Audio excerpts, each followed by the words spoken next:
Hello there, Geminis. Welcome to your weekly reading. So, in terms of your love relationships, I have two definitive storylines here.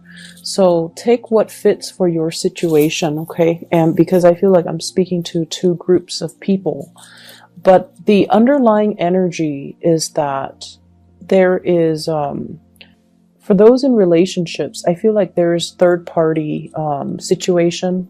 There's third party interference in your relationship, as well as some of you honestly potentially stepping out on your relationship partner. And I feel like the energy is sort of like split this way.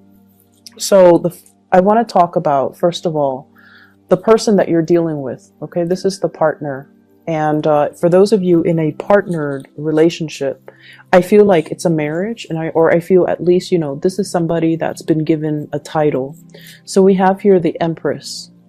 And because it's somebody that has a definitive role, I feel like, this can be a wife, a husband, or even a girlfriend or a boyfriend, somebody with status, somebody that has been given a title.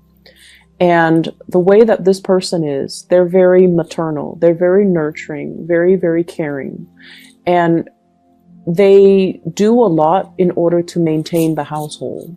They also do a lot in order to maintain stability within a dwelling, within a family unit. They are also the bearer of traditions. And, they keep the customs alive. They keep the household running. They keep the kids nice and clean and well fed, and they put them to bed. And you're dealing with somebody that embodies the energy of love, nurturing, and abundance. On the negative side of this person, I feel like they can be a little bit controlling. They can be a little bit materialistic or a little bit frivolous, a little bit too much into the way that they look, the way that they are seen by the outsiders, or the way that they are seen by their family. But this is somebody who is very, very strong. They have, generally a very good sense of like a moral compass. And they operate from a space where they like to take care of people. They like to nurture. They can also have a lot of suitors because this deals with beauty. It deals with harmony, beauty, and just appearance. So they could have, a lot of people vying for them. They can be very beautiful personally, or at least in your eyes. And I feel as if, with this Empress energy, and it's right next to the High Priestess. The High Priestess, usually in the traditional Rider-Waite deck, it's like the hidden woman, okay? The mister or the mistress. The person that we are keeping on the side, or the person that is not in the public eye. So for many of you, I just see this opposition here between the Empress, the person that you're seen in the public eye with, and the High Priestess, the person that's kind of like operating and working behind the scenes. And I feel as well that, you're divided between two people. You might also have two people that are in your environment that you're juggling, or you're stepping out on a relationship. What's coming in at the beginning of the deck, or the spread here, is the Seven of Swords. And the Seven of Swords is a situation where it's not entirely upfront and honest and seeing the light of day. It's like keeping things from, it's like holding back on communicating whole truths, okay? Hiding things, keeping things under wraps, keeping things hidden. So it's sort of like all these questions are coming at you, and you're kind of dodging or being evasive.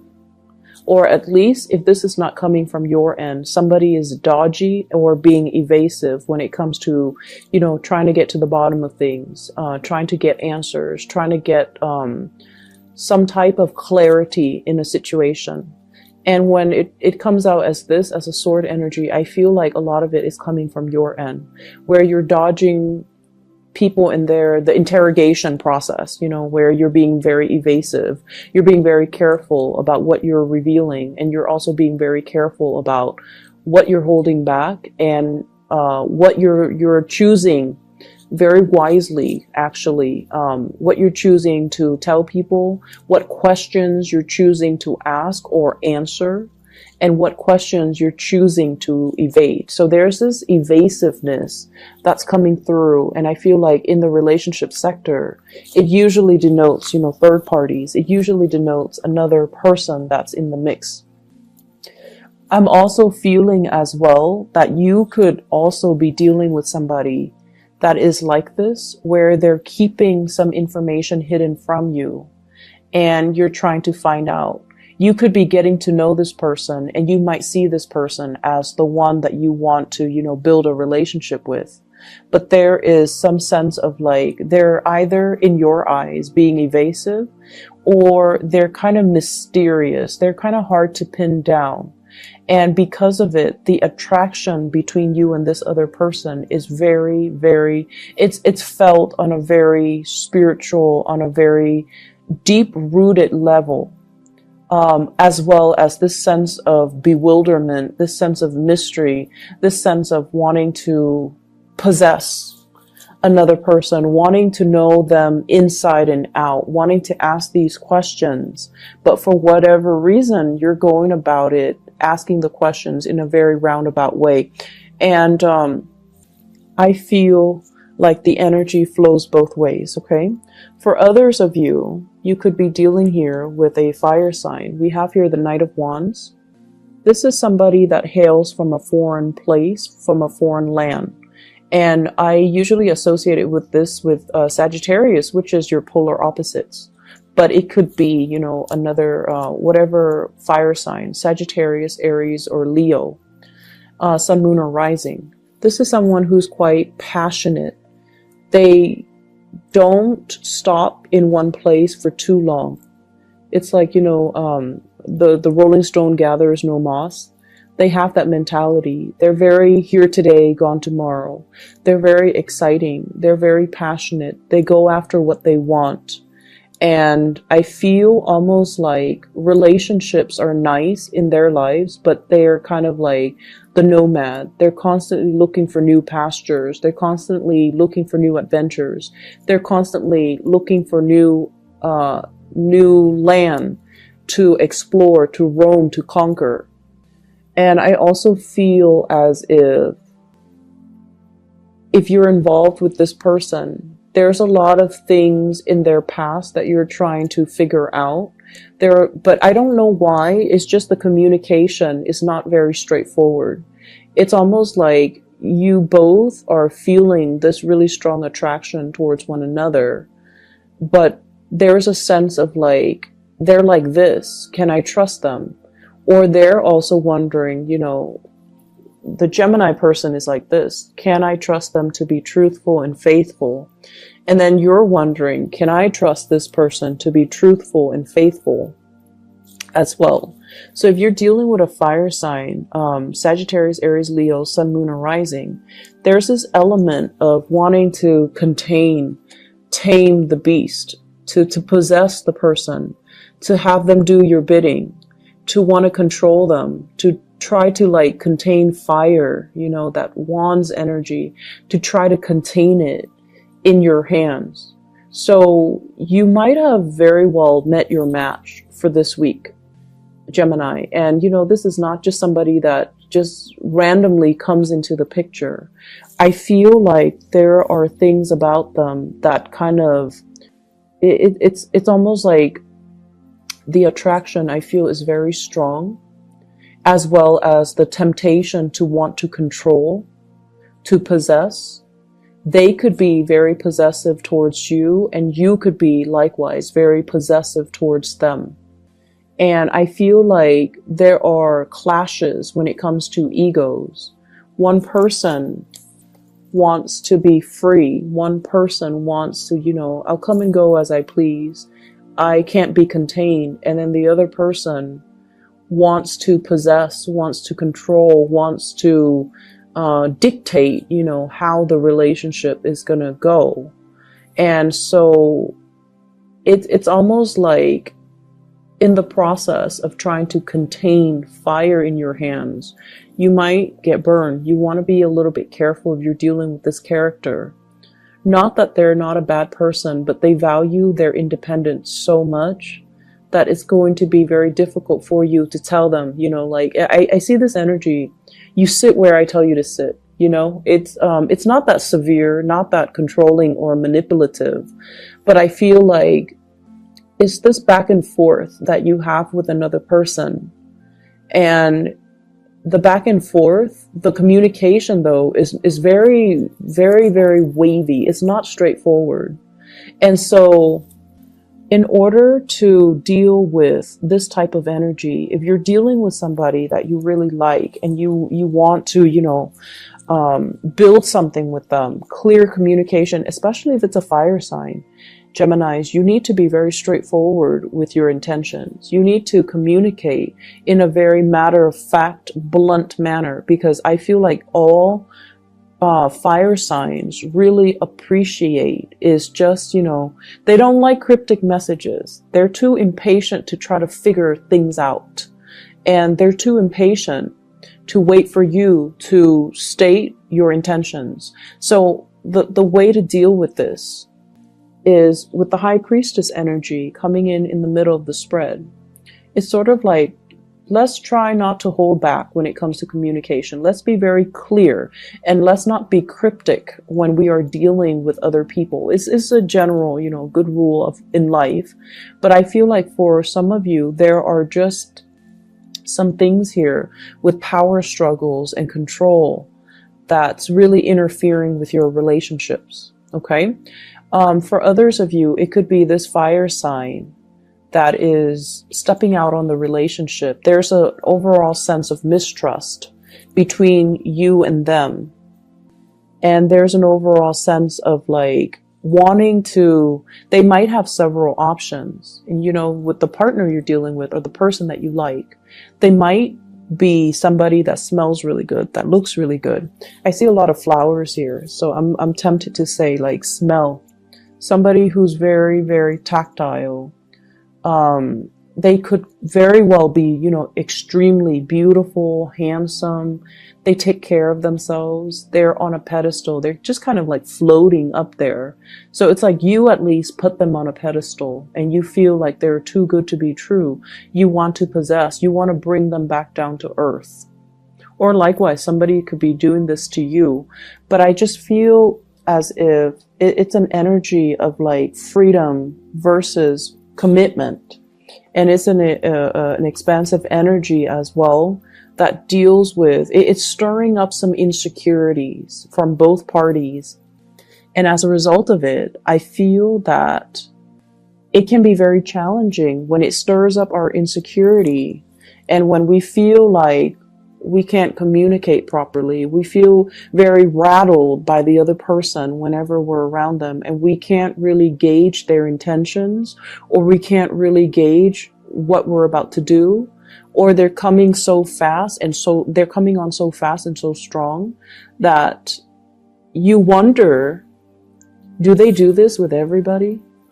Am I just, one of their groupies? Am I just one of the person that's following their lead, or do they actually have a specific place in their heart for me? So I feel like it's stirring up some anxieties as well as some insecurities within you.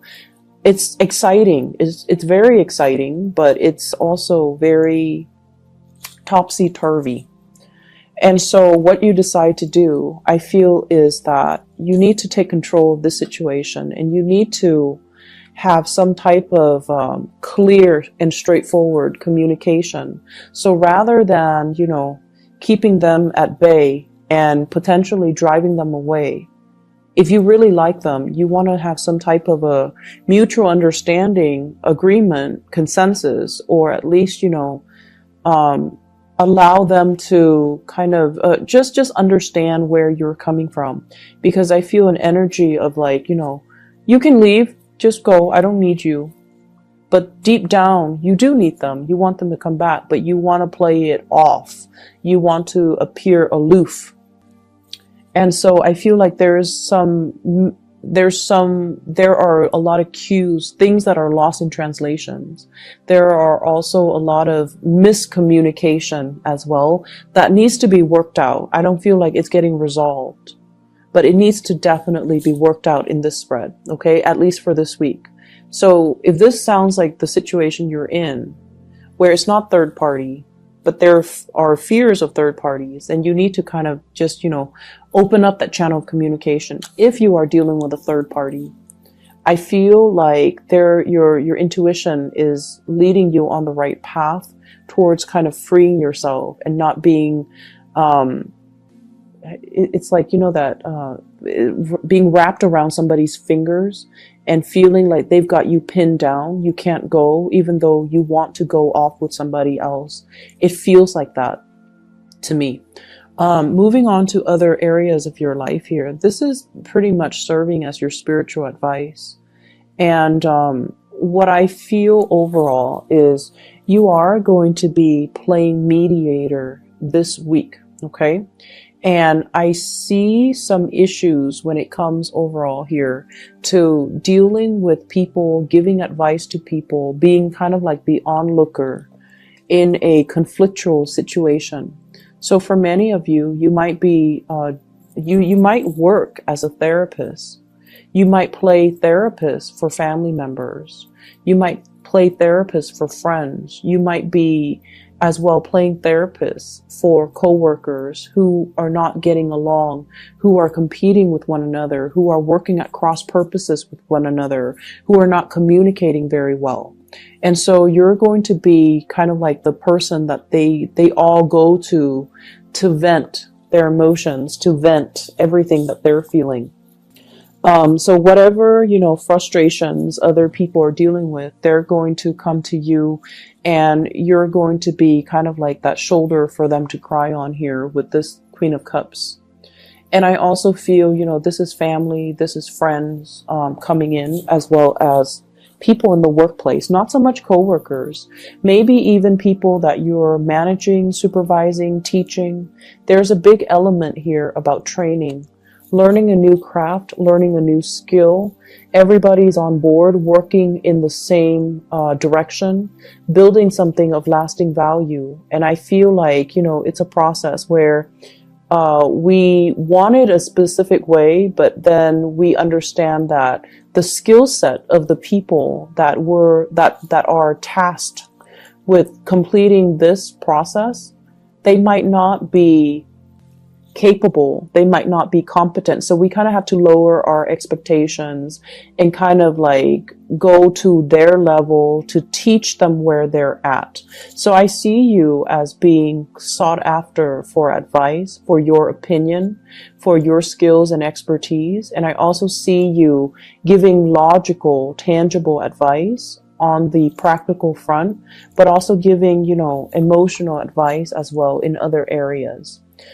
There could also be conflict between you and a water sign, okay? So Pisces, Cancer, Scorpio, Sun, Moon, or Rising, regarding, this is a card about competition here. So you could be competing with each other. If it's somebody who's also in very high demand, they might do things differently than you because, you're an air sign, they're a water sign.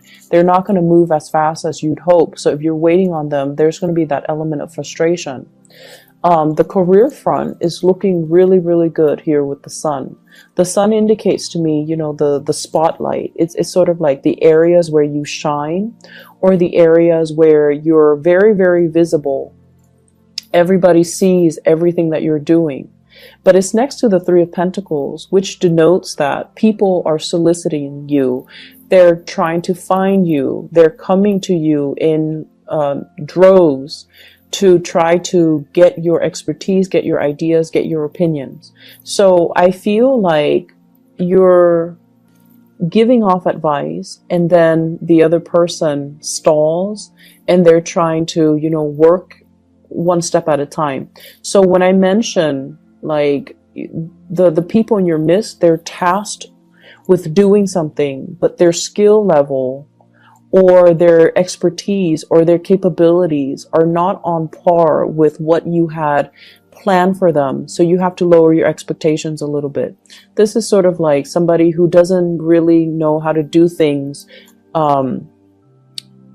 repetitively. So it could be, you know, they're trying to remember the process. So they do like 5 things and then they stop and ask for further clarification or further advice before they can move on to the next thing. It's not like the Eight of Pentacles where, you know, they've done it over and over and over and over again and now they're an expert at it. It's just they're going to stall. They're going to take a little bit more time.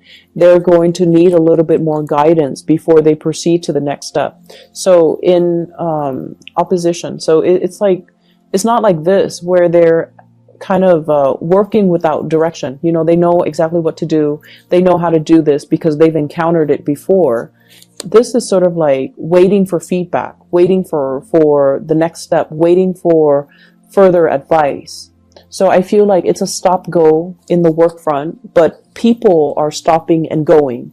Whereas you're the one overseeing the work, overseeing the end result, and you're giving snippets of advice along the way. I feel like the work front, the professional front, it's working out really, really well.